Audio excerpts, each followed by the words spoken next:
I had been ignoring the phone for hours when I finally turned it over and looked at the screen. 52 missed calls. All from the same number. Home. For a long time I just stared at it, sitting on the narrow metal bunk in my barracks room. Outside the window, the late afternoon sun hung low over the base painting, everything in that quiet golden color that always reminded me of fall back home in Ohio. 52 missed calls. From the same parents who had once left a note on the fridge telling me I was no longer welcome in their home. Funny how life works sometimes. I leaned back against the cold wall and let out a slow breath. My fingers traced the edge of my phone, but I didn't call them back. Not yet. Instead, my mind drifted back to the moment everything changed. The note. The kitchen. The refrigerator. And the 2 words I wrote that night before I walked out the door. The house smelled like coffee when I walked in that evening. The same smell that had filled that kitchen every morning of my childhood. Our house sat on the edge of a small town outside Dayton, Ohio. Nothing fancy. Just a modest 2-story place with white siding that had needed repainting for at least 10 years.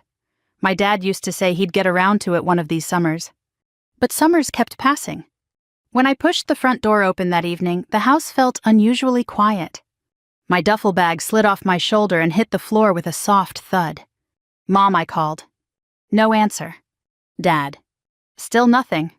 The kitchen light was on. I walked in slowly, my boots heavy against the old linoleum floor. And that's when I saw it. A piece of yellow legal paper taped to the refrigerator door. At first I thought it might be a grocery list. My mom wrote everything on those yellow pads she bought in stacks from Walmart. But the handwriting was my father's. Blocky, hard, pressed deep into the paper like he was carving the words instead of writing them. I stepped closer. And read the note.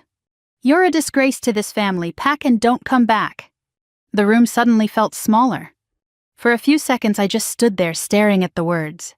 The refrigerator hummed quietly behind the paper. Somewhere in the house a clock ticked. I remember thinking how strange it was that the world could keep moving like nothing happened while something inside you cracked wide open. I had just come home from Marine Corps boot camp. 13 weeks, San Diego. 3 months that had changed me in ways I was still trying to understand. Before I left, I'd been a 22-year-old girl from a quiet Ohio town who had never slept anywhere except my childhood bedroom. Now I was a United States Marine. And the first thing waiting for me at home was a note telling me I didn't belong there anymore. I pulled the paper off the refrigerator. My father had signed nothing. He didn't need to. I knew that handwriting better than my own. Growing up, my dad believed in 3 things more than anything else. Hard work, respect, and reputation. He had worked 35 years at the same auto parts factory before it shut down. A man who woke up at 5 every morning whether he needed to or not. But he also believed there were certain things daughters weren't supposed to do. Joining the Marines was one of them. When I told him I had enlisted, he looked at me like I'd just set the house on fire. Women don't belong in the Marines, he said that night at the dinner table. I already signed the papers, I told him. His fork stopped halfway to his mouth. You did what? Mom cried. Dad didn't say another word for the rest of dinner. And when the day came for me to leave for boot camp, he never came to the bus station. Mom hugged me tight and whispered, your father just needs time. I guess time hadn't helped. Because now I stood alone in that same kitchen staring at the proof of it. I read the note again. You're a disgrace to this family. Pack and don't come back. The words should have made me angry. But strangely they didn't. Boot camp had a way of burning anger out of you. After 13 weeks of drill instructors yelling in your face at 4 a.m, a piece of paper didn't feel all that powerful anymore. I grabbed a pen from the counter. For a moment I thought about tearing the note in half. Throwing it away. Pretending I never saw it. But something inside me told me not to. Instead, I flipped the paper over. The back was blank. I stared at it for a long time. 2 words. That's all I wrote. 2 simple words. I pressed the pen down slowly and carefully, making sure the letters were clear. Then I taped the paper back to the fridge, exactly where it had been before. I picked up my duffel bag. The house was still quiet. Mom and Dad weren't home yet. Maybe they had gone out to avoid seeing me. Maybe they thought the note would do the talking for them. I paused at the door and looked back at the kitchen one last time. The table where we had eaten thousands of meals. The old coffee maker that rattled every morning. The refrigerator with the note still hanging there. For a second I wondered if I would ever see that kitchen again. Then I opened the door and stepped outside. The evening air was cool. The sun was setting behind the trees across the street. And just like that, I walked away from the only home I had ever known. Months later, the phone started ringing. At first, it was just once or twice. Then more often. Eventually, it became dozens of calls. And now, sitting in my barracks room, staring at the screen that read 52 missed calls, I finally understood something. The 2 words I had written that night had meant far more than my parents ever expected. I set the phone down beside me. Outside, the bass loudspeaker crackled with evening announcements. For the first time in a long while, I allowed myself to think about home. About the fridge. About that note. And about the moment my parents finally read what I had written on the back. Because when they saw those 2 words, everything began to change. When I was little, people in our town used to say my parents were good, solid folks. And in many ways they were. My father, Richard Carter, believed a person should show up on time, pay cash, when they could keep their grass cut and never complain in public. My mother, Linda, ironed pillowcases, sent thank you cards, and treated church potlucks like they were a matter of national duty. We were the kind of family that sat in the same pew every Sunday, waved at the same neighbors, and bought our back-to-school shoes at JCPenney when the sales started in August. From the outside, we looked steady. Respectable. The kind of family older people in town pointed to when they talked about how things used to be. But inside that house there were rules you didn't question. Some were spoken. Some were not. The spoken ones were simple enough. Don't slam doors. Don't use the Lord's name in vain. Don't talk back. Don't leave lights on in empty rooms. My father had a saying for every offense. Money doesn't grow on trees. This house isn't a hotel. Children are seen and not heard. He said those things so often they started to sound less like sentences and more like weather. The unspoken rules were the ones that mattered most. Men worked with their hands and carried the authority. Women kept the peace. Girls grew up, found decent husbands, and stayed close to home. And whatever happened inside the family stayed inside the family. I learned that last one early. When I was 8 years old, I fell out of the sycamore tree in our backyard and split my lip on a root. There was blood all over my shirt, and I remember crying harder from the shock than the pain. My mother rushed me into the bathroom with a wet washcloth while my father stood in the doorway shaking his head. "You were climbing like a boy," he said.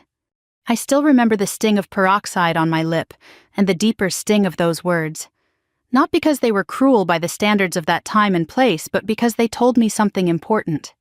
There were lines, and I was already stepping over them. As I got older, the gap between who I was and who my parents wanted me to be only widened.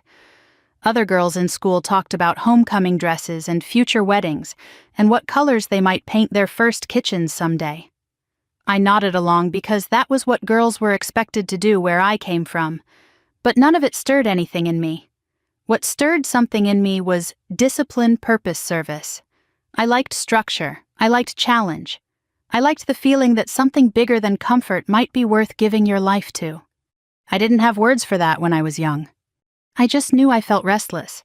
That restlessness sharpened on September 11th, 2001. I was still a girl then, young enough that the adults tried to shield me from the worst of what happened, but old enough to understand that the world had changed on live television. I remember the image of smoke, the stunned voices of the reporters, my mother with one hand over her mouth, my father standing very still as if the only way to hold himself together was not to move at all. And I remember something else. The uniforms. Police, firefighters, Marines, sailors, soldiers, men and women running toward the kind of danger everybody else was desperate to escape. I watched those images again and again over the next weeks. To a lot of people, maybe it was fear that stayed with them most. For me, it was clarity. I wanted to be the kind of person who ran toward the hard thing. I never said that out loud at first. Not in our house. You learned quickly what could be spoken safely and what could not. My mother would have called it a phase. My father would have called it foolishness. So I kept the dream tucked away like contraband. I focused on school, worked part-time at a grocery store, helped my mother with casseroles for church families when somebody got sick or had a new baby. On paper, I looked like the daughter they had hoped for, but under the surface I was waiting. When I was 17, my father found a Marine Corps brochure folded in the back pocket of my jeans while doing laundry. To this day, I do not know why he was the one doing laundry that day. My mother usually handled all of that. Maybe she was at her sister's. Maybe he was looking for something else. Maybe the Lord just decided the secret had waited long enough. He held the brochure up between two fingers at dinner like it was evidence in a trial. "What's this?" My stomach dropped. My mother looked from him to me and then back again. I tried to keep my voice even. "It's a brochure." "I can see that," he said. "What I'm asking is why my daughter has one." The room got quiet. Our kitchen was never really silent. The refrigerator hummed, the wall clock clicked, and the old baseboard heater sometimes knocked in the winter. But that night the silence felt crowded, like all the things nobody wanted to say had suddenly pulled up chairs. "I was just curious," I said. My father laughed once, but there was no humor in it. Curious. My mother set her fork down carefully. "Emily, sweetheart, girls can do all kinds of good things without—" She glanced at the brochure. "Without going into something like that. Something like what I asked." "Combat," my father said flatly. "Chaos, dirt, orders, men barking in your face. You want a life full of that." I wanted to say better that than a life where I have to ask permission to become myself. Instead I said women serve. "Not my daughter." The force in his voice landed like a slammed door. That was the first time he said it. "Not my daughter." He said it again over the next few years in different ways with different subjects. Not my daughter working nights. Not my daughter moving out alone. Not my daughter wasting money on some apartment. Not my daughter joining the military. Each sentence sounded like protection when he said it, but to me it felt more and more like possession. My mother softened the edges whenever she could. That was her role in the family. She'd bring me tea after an argument and sit on the edge of my bed smoothing invisible wrinkles from the blanket. "You know how he is," she would say. I hated that phrase by the time I turned 20. Because I did know how he was. The problem was nobody seemed to care how I was. I worked through community college for a while, took classes that interested me but led nowhere I could feel in my bones. I dated a boy named Travis for 6 months because he was polite and local and approved of by my parents, which turned out to be the surest sign he wasn't right for me. He wanted a simple life. There is nothing wrong with a simple life. A lot of good people live one. But he wanted me to want that life in exactly the same shape he did, and I couldn't force it. The older I got, the smaller my hometown felt. Not because it was bad. Because it no longer fit. I used to drive out past the soybean fields in the evening with the windows down listening to classic country on the radio and trying to imagine my life 10 years ahead. Every version where I stayed to keep my parents comfortable looked dimmer than the one where I left and disappointed them. That told me something I could no longer ignore. At 21, I drove to the recruiting office in a strip mall between a tax service and a nail salon.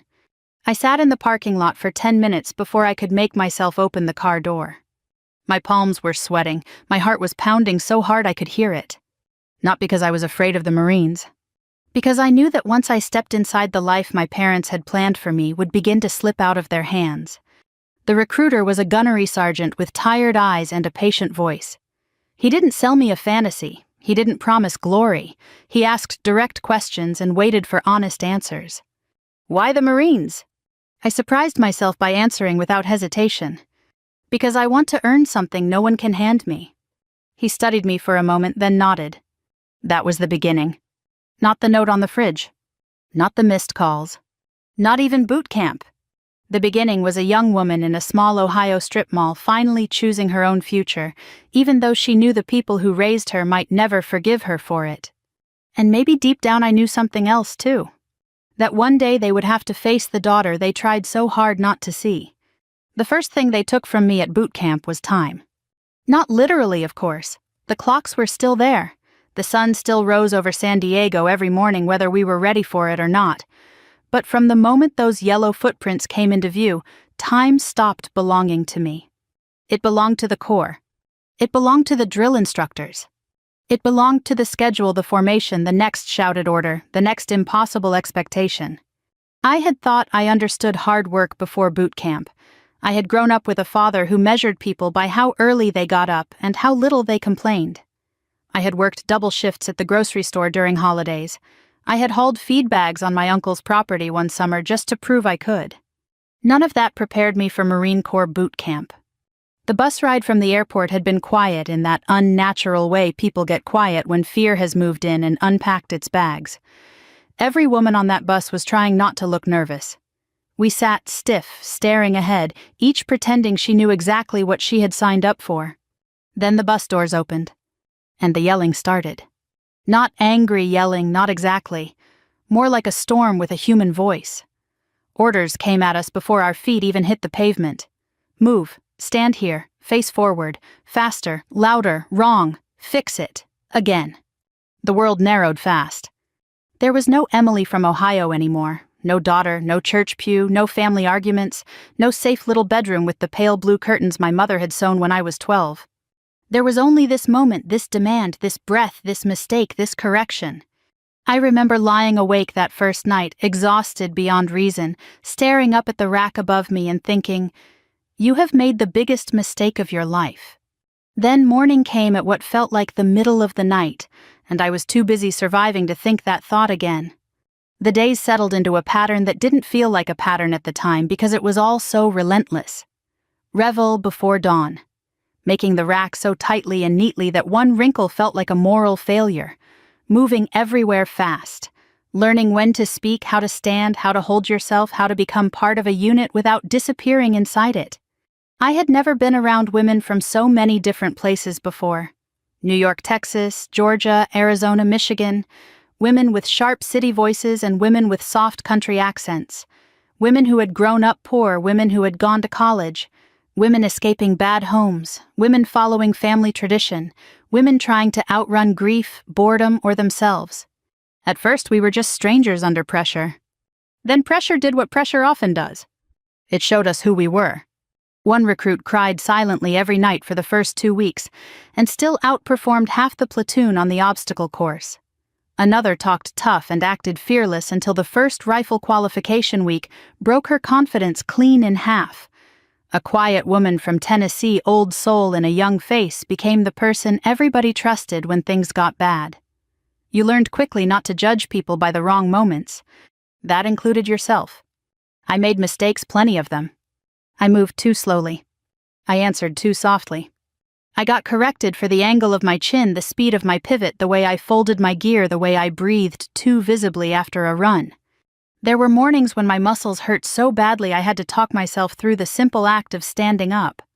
There were nights when I missed home so sharply it felt like physical pain. And to my own surprise, there were moments when I missed my parents. Not the conflict, not my father's control, but the ordinary things. My mother rinsing coffee mugs at the sink. My father clearing his throat over the newspaper. The smell of bacon on a Saturday morning. Memory is funny that way. It softens details you swore would stay sharp forever and sharpens things you thought you barely noticed at all. But boot camp did not allow much time for nostalgia. It demanded presence. Absolute unforgiving presence. One foot in front of the other. One task then the next. One correction then improvement. At the rifle range, something in me settled. I had always been steady with my hands. Patient. Focused.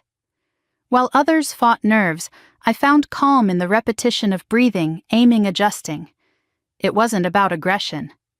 That's something people who have never served often get wrong. The Marines did not teach chaos. They taught control, responsibility, precision under pressure. And I responded to that. For the first time in my life, I was in a place where no one cared whether I fit their idea of what a daughter should be.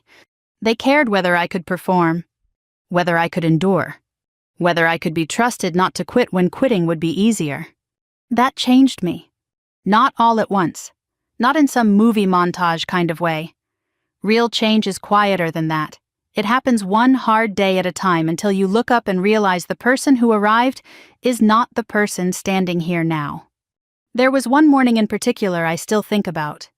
We had finished a brutal conditioning session and I was covered in sweat and dust, my heart slamming in my chest, my legs shaking. One of the drill instructors walked past, stopped and looked at me for half a second. Not warmly. Not kindly. Just directly. "Carter," she said, "you're stronger than you act like." Then she kept walking. That was it. 7 words. No smile, no praise, no comfort. But I carried those words for weeks. Because back home, strength in me had always been treated like defiance, like something to be corrected, softened, brought back into line. At boot camp, strength was not a flaw. It was raw material. Something to build with. By the time graduation approached, I was still tired, still imperfect, still learning. But I was no longer uncertain about why I had come. I had earned my place there. Not through anger at my parents, not through rebellion for its own sake. Through work, through discipline, through the private decision made over and over again not to surrender the life I knew I was meant to live. Graduation day should have felt purely joyful.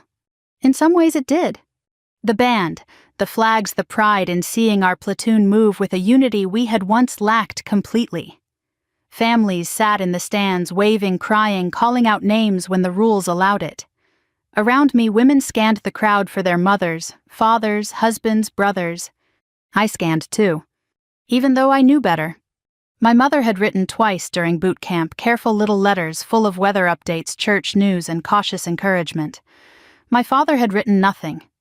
And when the ceremony ended and families gathered in emotional knots all around the parade deck, no one came toward me. I stood there in uniform, chin up, shoulders back, a United States Marine. And I was alone. That moment hurt more than anything a drill instructor had ever said. Not because I doubted myself. Because I no longer did. It hurt because I understood, maybe for the first time, that sometimes becoming who you are costs you the people who were most invested in keeping you the same. Still, I made a choice right there on that parade deck. I would go home first. Not because I needed permission. Not because I expected applause. But because some part of me still hoped they might look at me, really look at me, and finally see, not a disgrace, not a rebellion, not a daughter gone wrong. Just their daughter. Standing strong. Ready to come home. By the time the plane touched down in Dayton, I had been awake for almost 20 hours. Travel after boot camp felt strange. During training, every movement had purpose. Every minute belonged to someone else. Then suddenly I was in an airport with people eating cinnamon rolls at 10 in the morning, children dragging stuffed animals through security lines, older couples in matching windbreakers, arguing gently over boarding passes. Ordinary American life was happening all around me, calm and messy and familiar, and I felt like I was seeing it through glass. I had imagined coming home more times than I could count. Not in some grand, unrealistic way. I didn't picture my father crying or my mother hanging a banner over the garage. I knew my family too well for that. But I had allowed myself to hope for something simple. Maybe a quiet nod from my dad. Maybe my mom making pot roast because she knew it was my favorite. Maybe awkwardness, yes, but also relief, a beginning. The closer I got to home, the more that hope lifted in me like something fragile but stubborn. I rented a small car and drove north through the flat gray-brown fields of early spring. Ohio after winter always looks like it is waiting for permission to wake up. The trees were bare, the ditches still muddy, and the sky sat low and colorless over everything. It should have felt bleak. Instead, it felt like home.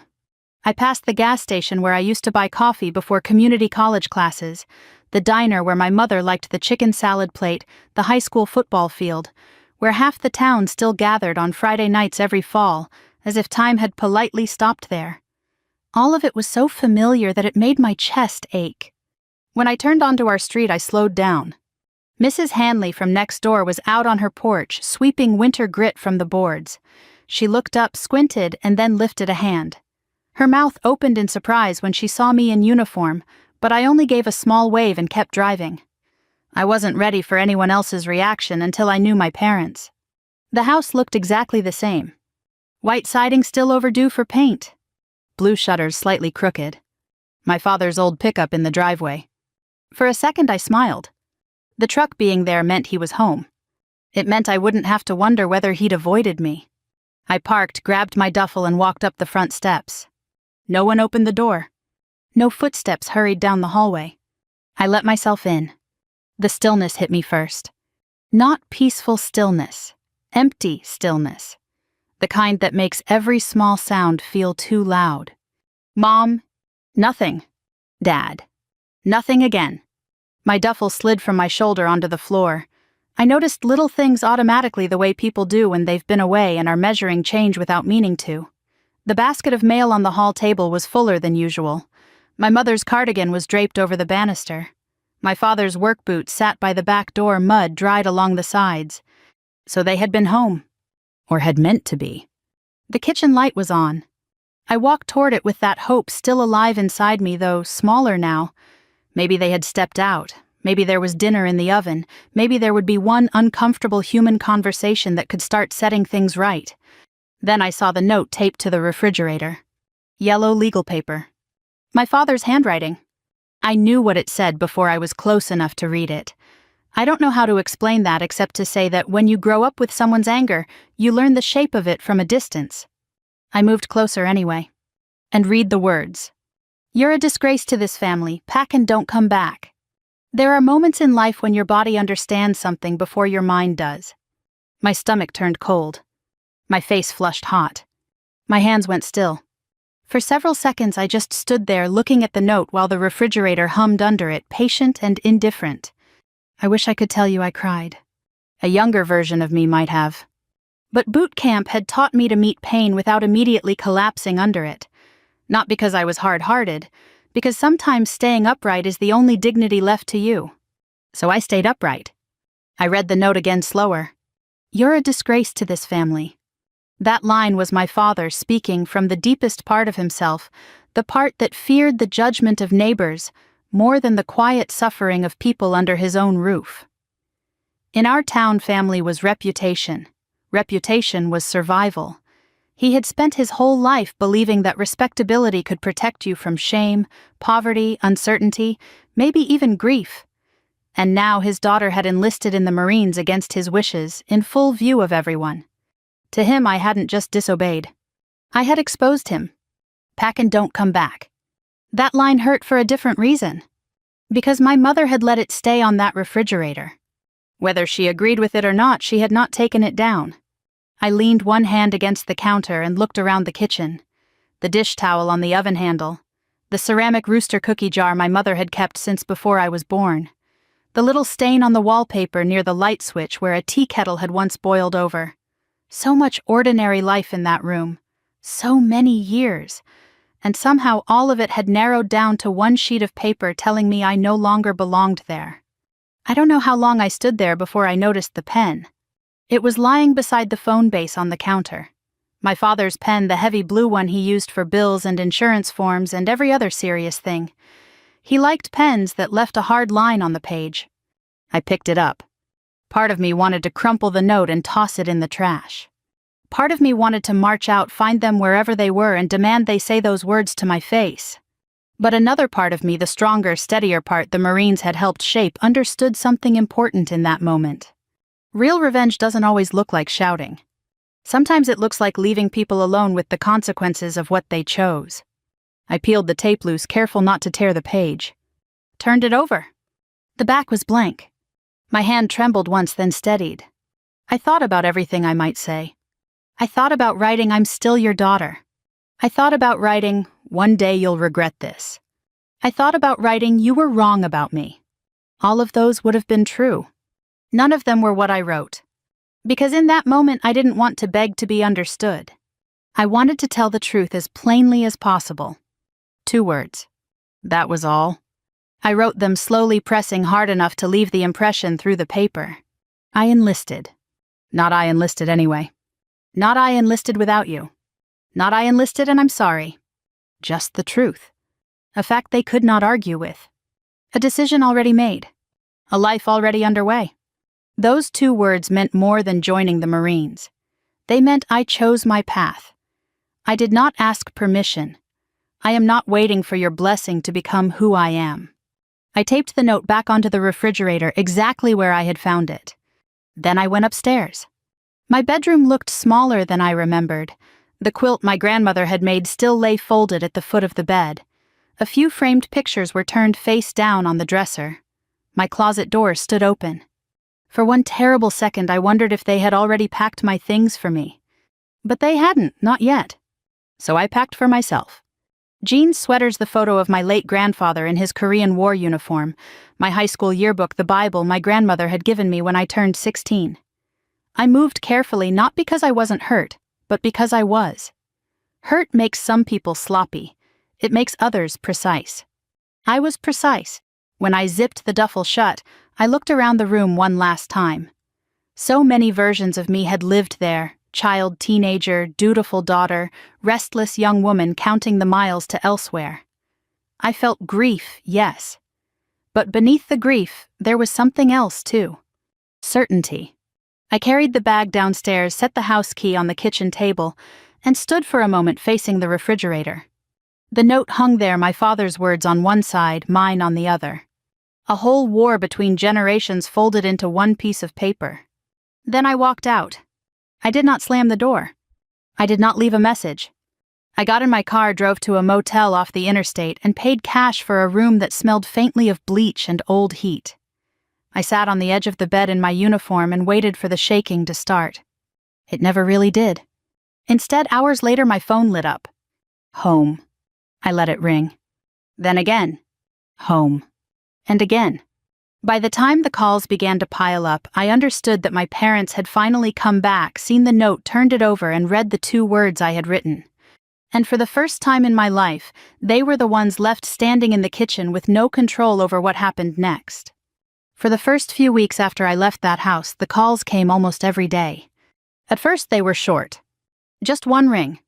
Sometimes 2. My phone would light up on the nightstand in whatever temporary room the Marines had assigned me, the screen glowing quietly in the dark with a single word. Home. I never answered. Not because I hated them. Not because I wanted them to suffer. But because I knew something they hadn't learned yet. Some silences are necessary. When people have spent years refusing to listen, sometimes the only language left is absence.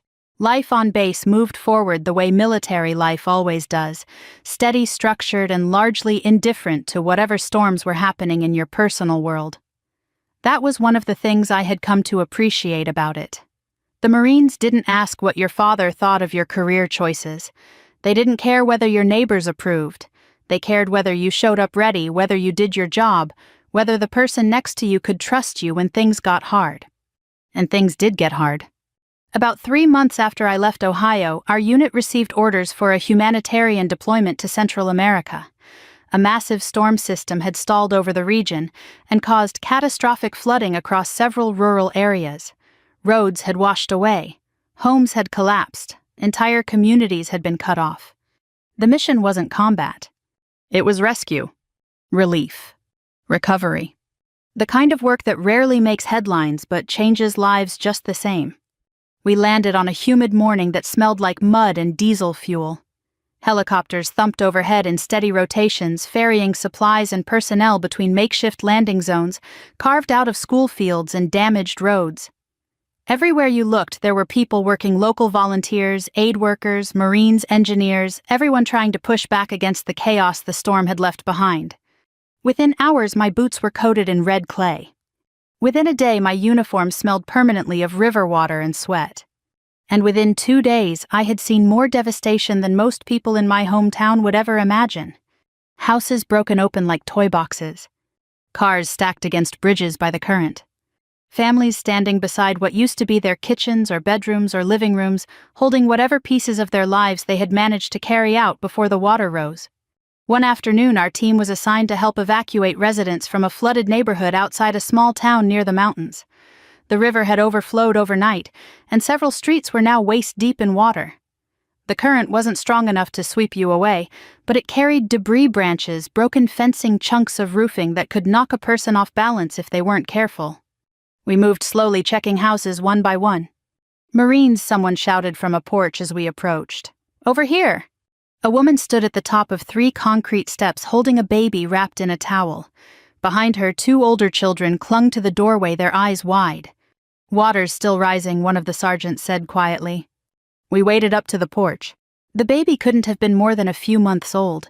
Its tiny face was flushed from the heat, and its cries were thin and exhausted.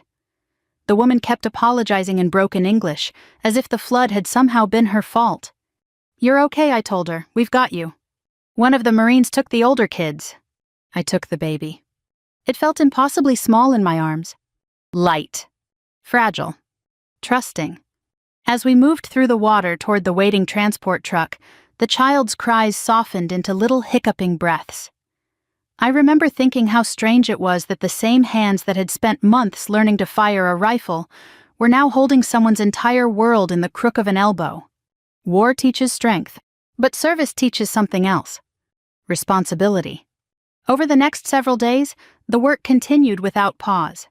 We distributed food, helped clear debris, carried elderly residents from damaged homes, and built temporary shelters out of whatever materials were available. It was exhausting and often heartbreaking, but it was also deeply meaningful in a way that's hard to describe unless you've stood in the middle of disaster and watched strangers refuse to abandon one another. Somewhere in the middle of all that, a local journalist began documenting the relief efforts. I didn't notice him at first. Most of us didn't. We were too busy. But on the third day, while we were loading supplies into a truck, he approached one of our officers and asked a few questions. Cameras clicked, notes were taken, the usual process. Later that afternoon, as we carried another group of residents to safety, he snapped a photograph. I didn't see the flash. I didn't hear the shudder. All I knew was that there was a baby in my arms and people who needed help. A week later, back in Ohio, that photograph appeared on the front page of the Dayton Herald. The headline read, "Local Marine Helps Rescue Flood Victims Overseas." The image showed a young woman in a mud-streaked Marine uniform stepping through knee-deep water, a baby wrapped in a towel against her chest, 2 children gripping her free hand. That young woman was me. In my hometown, the paper still landed on front porches before sunrise. My father had always read it with his morning coffee. I imagine that morning started like any other. The kettle whistling. The smell of toast. The newspaper folded beside his mug. Maybe he flipped through the sports section first. Maybe he glanced at the weather. Maybe he wasn't paying much attention until he turned the page and suddenly saw a face he recognized more than he ever expected to again. His daughter. The daughter he had called a disgrace. Carrying a child through floodwater in a Marine uniform. The article mentioned my name. Mentioned the town. Mentioned the mission. Neighbors began calling the house. Church friends stopped my mother at the grocery store.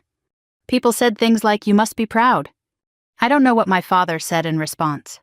But I do know what happened next. Because that was the day the calls started changing. They weren't just once or twice anymore.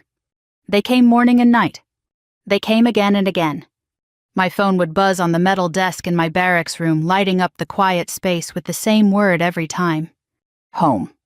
At first there were 5 missed calls. Then 10. Then 20. By the time I finally looked at the screen one evening after a long day on base, there were 52 missed calls.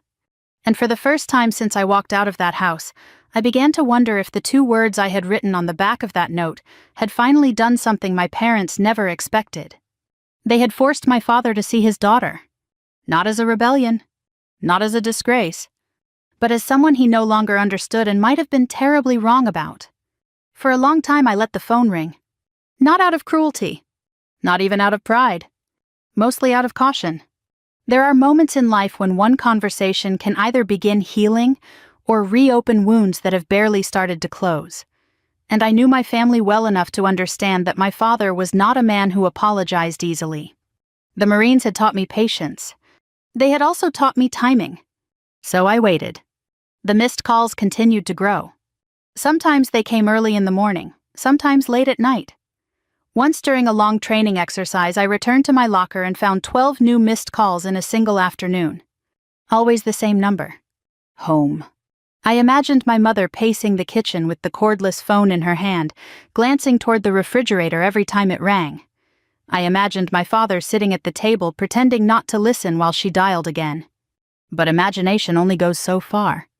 Eventually, reality catches up. It happened on a quiet Sunday evening.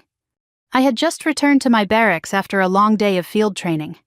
The base had that calm feeling it sometimes gets at the end of the weekend, less noise, fewer trucks moving around, the distant hum of evening routine settling in. I tossed my cap on the desk and reached for my phone. The screen lit up. Home. It was ringing again. For a moment I just stared at it. I could have let it go to voicemail like the others. But something inside me, something steady and calm, told me this time was different. So I answered. Hello? The silence on the other end lasted 3 full seconds. Long enough for me to wonder if the call had dropped. Then I heard breathing. Familiar breathing. And a voice I hadn't heard in months. Emily? It was my father. For a moment neither of us spoke. The strange thing about hearing a parent's voice after a long silence is how quickly it pulls memories back to the surface. In that instant, I heard every version of him at once: the man calling me in for dinner when I was a kid, the voice explaining how to change a tire when I was 16, the angry father at the kitchen table telling me women didn't belong in the Marines. Now he sounded older. Not weak. Just careful. Yes, I said quietly, it's me. Another pause. Then he cleared his throat the way he always did when he didn't know what to say next. Your mother. She's been trying to reach you. I noticed. It wasn't meant as sarcasm. Just the truth. More silence stretched between us. Somewhere in the background I could hear the faint clink of dishes, my mother in the kitchen, probably listening to every word. Finally, my father spoke again. We saw the article. I knew exactly which one he meant. The newspaper. Yes. He exhaled slowly. They had your picture. I waited. He continued. You were carrying a baby. Yes. Another pause. When he spoke again, his voice sounded different. Less certain. I didn't know you were doing that kind of work. The sentence carried more meaning than the words themselves. My father had always imagined the Marines as chaos and violence, guns shouting war movies on television. To him, my enlistment had been a rejection of everything he believed daughters should be. But the newspaper photo had shown him something else. Service. Responsibility. Humanity. We help where we're needed, I said. He was quiet again. Then he said something I had never heard him say in my entire life. I was wrong. The words landed softly but heavily at the same time. My father was not a man who admitted mistakes easily. In my childhood, disagreements usually ended with silence rather than apology. But now those 3 words hung between us. I felt something shift inside me. Not forgiveness exactly, but the door to it. I thought he began, then stopped. What I asked gently. I thought you were throwing your life away.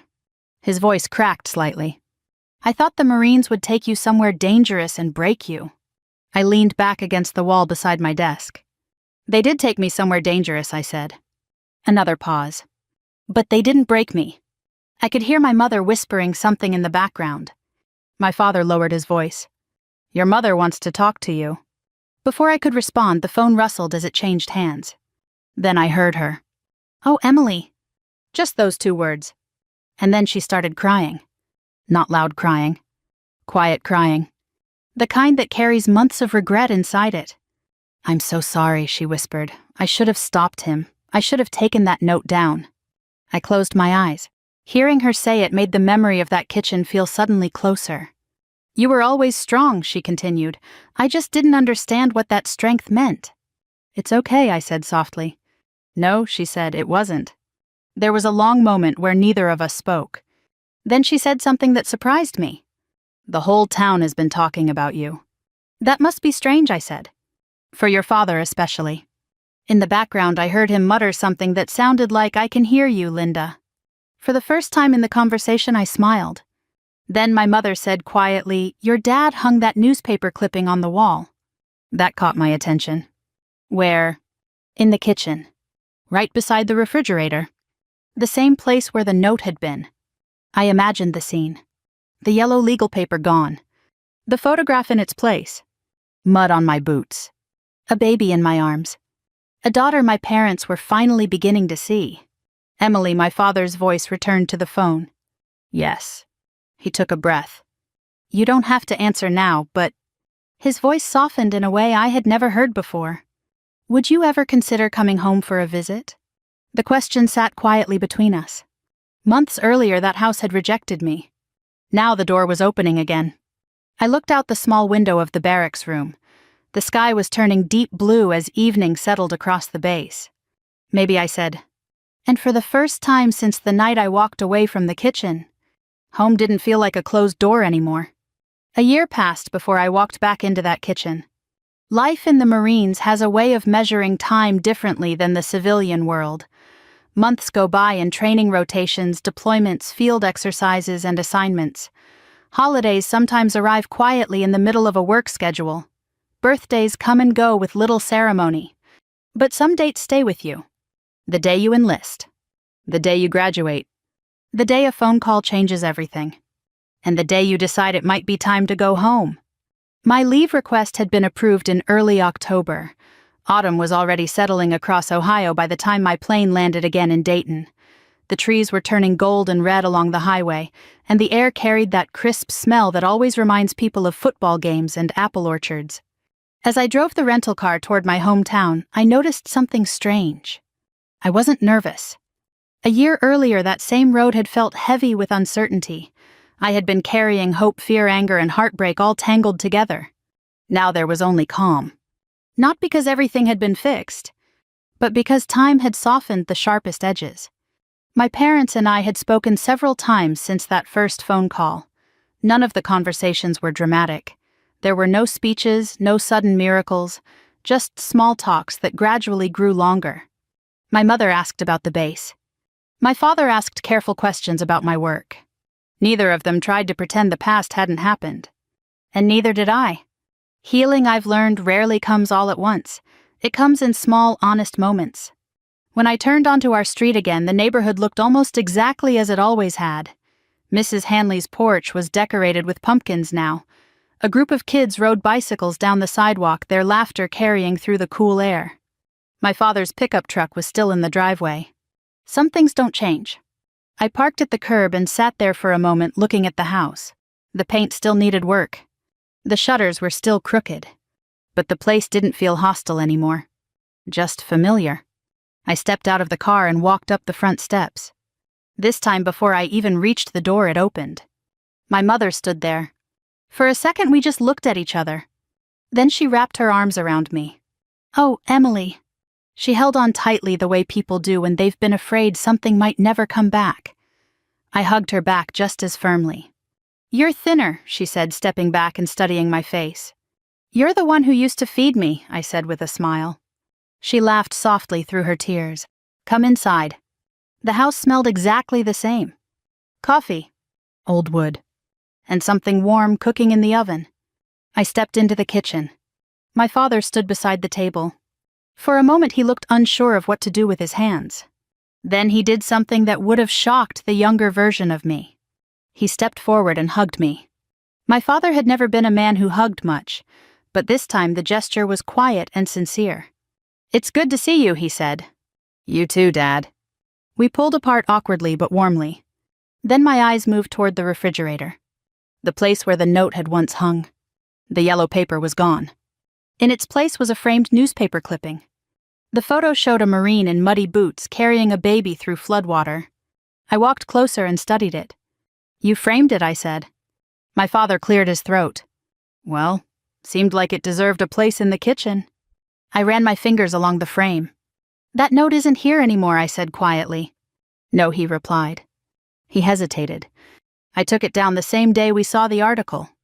My mother set 3 coffee mugs on the table. "We should have taken it down sooner." No one argued with that. We sat together at the kitchen table. For the first time in a long while, we talked like a family. Not perfectly, but honestly. My father admitted something he had never said before. I was afraid of what I asked. That the world would chew you up. He looked down at his hands.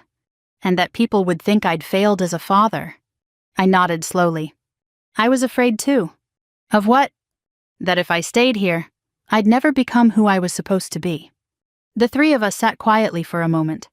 Then my father said something that surprised me. "You know, the Marines didn't take our daughter away." He glanced at the newspaper clipping. "They helped her become someone we should have been proud of all along." My mother squeezed my hand. And in that small kitchen in Ohio, something that had been broken finally began to mend. Years have passed since that day. I'm older now. My parents are older too. We still disagree sometimes, families always do, but we've learned something important along the way. Pride can build walls faster than love can climb them. And sometimes the bravest thing a person can say isn't a command or an argument. Sometimes it's simply, I was wrong. If you're listening to this story tonight and it reminds you of someone in your own life, a son, a daughter, a parent you haven't spoken to in years, maybe it's worth remembering something. Time moves faster than we expect. Phone calls go unanswered. Words get left on refrigerators. But it's never too late to choose understanding over pride. And if this story meant something to you, take a moment to share it with someone who might need to hear it too.